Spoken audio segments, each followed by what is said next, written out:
साथ गलत कर रहे हो, सारी चीज़ें हो रही हैं, मैं फिर भी चुपचाप सहन कर रही हूँ। मतलब तुम लोगों का ये है कि तुम मुझे मार के काट के फेंकना चाहते थे, यही करना चाहते थे ना। और फिर मेरे ही सामने सारिका बोलती थी कि इसका मुंह तोड़ दे, इसका हाथ तोड़ दे। और मेरी सास वहाँ मौजूद रहती थी, लेकिन सास कुछ नहीं कहती थी, क्योंकि उस समय सास बहरी हो जाती थी, ना उसको दिखाई देता था, अंधी भी हो जाती थी और बहरी भी हो जाती थी मेरी सास। तो उसको कुछ नहीं, ना दिखाई देता था ना सुनाई देता था।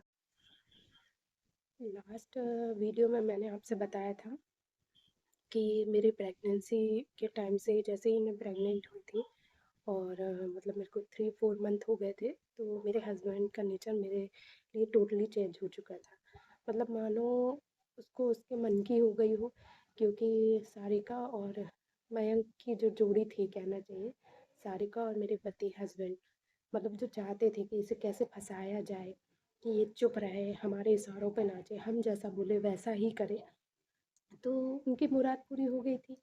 और मुझे ये चीज़ें शुरू में समझ में नहीं आई। जब प्रेग्नेंट हो गई, तब हस्बैंड का नेचर एकदम से चेंज हुआ, तब मुझे धीरे धीरे चीज़ें समझ में आई कि हाँ, ये सब इनकी प्लानिंग के तहत ही सारी चीज़ें चल रही थी। फिर टोटली उन्होंने मुझसे बात करना बंद कर दिया। मतलब मैं उस घर में एज अ नौकरानी रह रही थी। सुबह उठती, अ, अपना झाड़ू पोछा लगाया, थोड़ा बहुत दीपक जलाया, पूजा किया, खाना बनाया।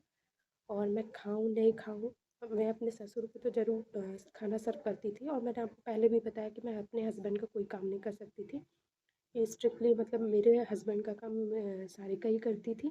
और अगर सारिका नहीं है तो मेरी सास करेगी, लेकिन मैं अपने हस्बैंड का कोई काम नहीं कर सकती थी। मतलब कहते हैं ना कि एक घर में नौकरानी होती है कि तू काम बस कर, झाड़ू पोछा बर्तन कर, तेरे को खाना तो खा, नहीं खाना तो नहीं खा, बाकी हम देख लेंगे।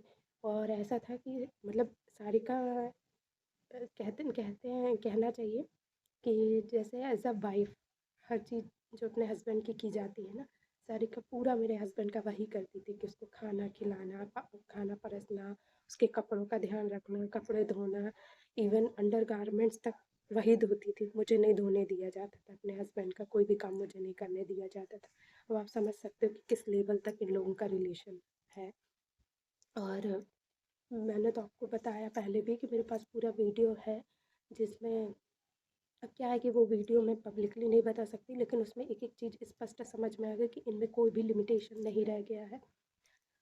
मतलब एज अ वाइफ ही सारिका, कहना चाहिए, कहने के लिए बस मैं वाइफ हूँ, लेकिन जो वाइफ का पूरे हक है, अधिकार है, और जो रिलेशन एक हस्बैंड वाइफ के बीच में होता है, तो वो मयंक और सारिका के बीच में है।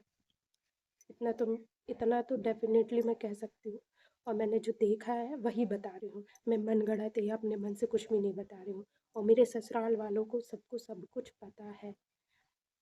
जेठ की भी कहानी मैं बताऊंगी कि बहुत लोगों के क्वेश्चन रहते हैं कि सारिका ऐसी थी तो क्या कहते हैं, जेठ कुछ क्यों नहीं बोला।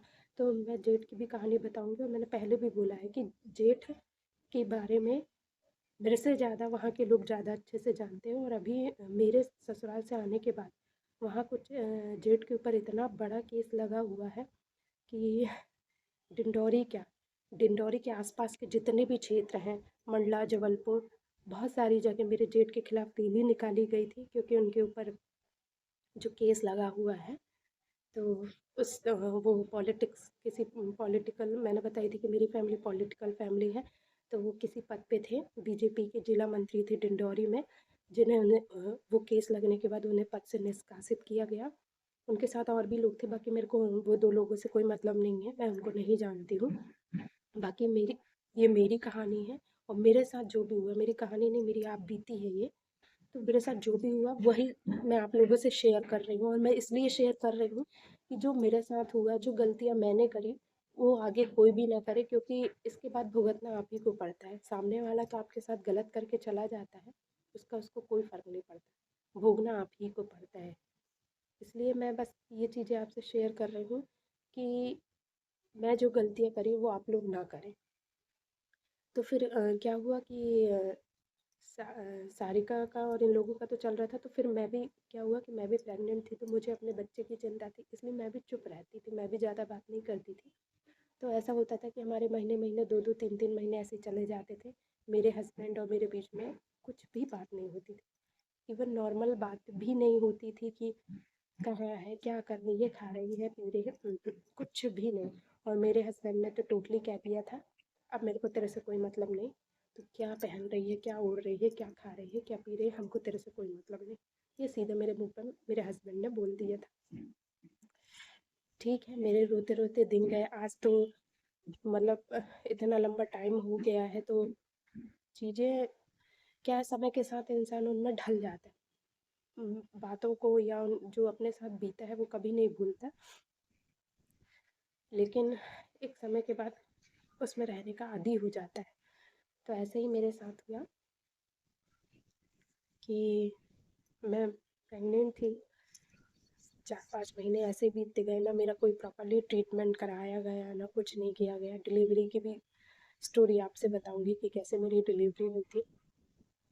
लेकिन फिर यही हुआ कि मतलब हस्बैंड ने तो टोटली रिश्ता वो तो ख़त्म कर लिया, लेकिन उसके बाद से क्या हुआ, फिजिकल रूप से मेंटली तो मैं टॉर्चर हो ही रही थी, लेकिन अब मेरे साथ फिजिकल टॉर्चर भी शुरू हो गया था सारिका के कहने पर। क्योंकि मैंने आपको पहले भी बताया है कि सारिका जो बोलती है मेरे ससुराल में, चाहे सास ससुर हो, जेठ हो, ननंदे हो, मेरे हस्बैंड हो, वही करते हैं। मैंने आपको बताया था कि ससुराल में सारिका के हिसाब से सारी कहानियाँ चलती थी। तो जैसा वो बोलती थी कि रात में बोलती थी दिन है, तो सब कहते थे हाँ दिन है। दिन को बोलती थी रात है, तो सब कहते थे हाँ रात है। मतलब घर की एक एक चीज़ कहना चाहिए कि आज क्या खाना बनेगा। मेरा हस्बैंड मेरे रूम में आएगा या नहीं आएगा, ये चीज़ भी डिसाइड सारिका करती थी। आप समझ सकते। फिर ऐसे ऐसे दिन बीतने लगे।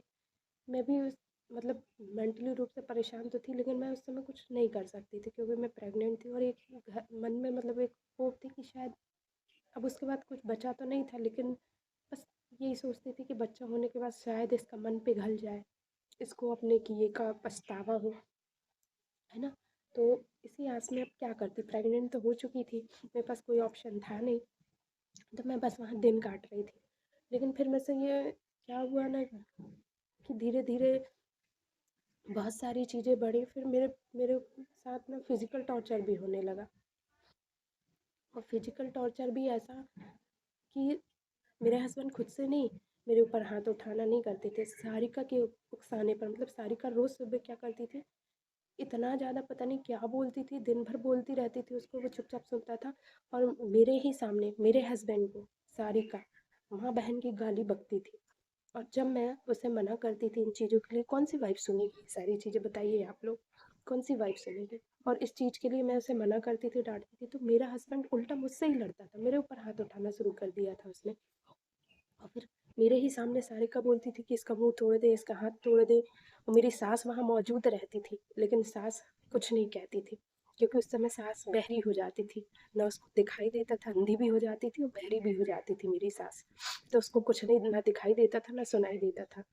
मेरा हस्बैंड तो सारिका का गुलाम है, तो वो बोलता था कि इसका हाथ तोड़ दे, मुंह तोड़ दे, ये तेरे को समझाती है। या मतलब मैं उसे कभी कभी अपने हस्बैंड से बीच में खुद से ही ये बोलती थी कि यार ये सारी चीज़ें छोड़ दो, अगर तुमको ऐसे ही करना था तो तुम क्यों बच्चे की प्लानिंग कर, क्यों मुझे प्रेशराइज की है बच्चे के लिए, कम से कम तुम्हें अपने बच्चे का सोचना था। लेकिन नहीं, वो सीधे मुझे धमकी देता था कि ज़्यादा तूने बोली, तुझे और तेरे बच्चे को क्रेशर के नीचे फेंक दूंगा, ऐसे धमकी वमकी देता था। मतलब हम लोगों के बीच में बात होती नहीं थी, बात होती थी तो सीधे लड़ाइयाँ ही होती थी। लेकिन मुझे उस समय बहुत बुरा लगने लगा यार कि जब मेरे ऊपर हाथ उठाना शुरू कर दिया गया, कब तक मैं सहन करती, आप बताइए कब तक सहन करती। और मेरे को सामने से दिख रहा है कि सामने तुम हमारे साथ गलत कर रहे हो, सारी चीज़ें हो रही हैं, मैं फिर भी चुपचाप सहन कर रही हूँ। मतलब तुम लोगों का ये है कि तुम मुझे मार के काट के फेंकना चाहते थे, यही करना चाहते थे ना।